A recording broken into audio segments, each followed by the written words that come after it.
An old man prepared his rifle and aimed at one of the three boys who had hurt his grandson. As the boy opened a bottle, the old man pulled the trigger. The bullet hit the lower part of the boy's body and destroyed his future. After that, the grandfather calmly locked his gun again, picked up the bullet casing, put on his jacket, and went downstairs as if nothing had happened. Shortly after, an ambulance arrived and took the injured boy away. When the police chief arrived, he saw a bullet hole in the sofa. Looking towards the building across the street, it seemed he realized what had happened. The next day, the other boys returned to the building.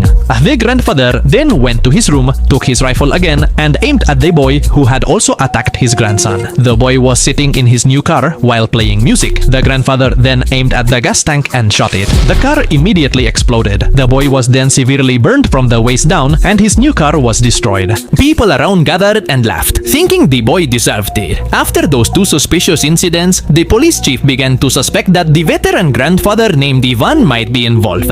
He warned his son to stay inside the house and away from the windows. The boy immediately moved plants to block the view, closed all the curtains, and sat on the sofa, afraid to move. The police chief came with his team to search the room. They checked every corner but found nothing suspicious. As he began to feel frustrated, someone knocked on the door. It turned out to be the girl's aunt who came to pick up the key. The police chief followed her to her house. From the aunt's house window, he could see the apartment across the street. Meanwhile, the grandfather was sweating nervously as the police opened his locker, but it was empty. He was confused and wondered why the rifle he had hidden was missing. The police chief then asked the grandfather if he was involved and wanted to harm his son. The grandfather then replied, "If you want to know, ask your son." The grandfather's answer surprised him.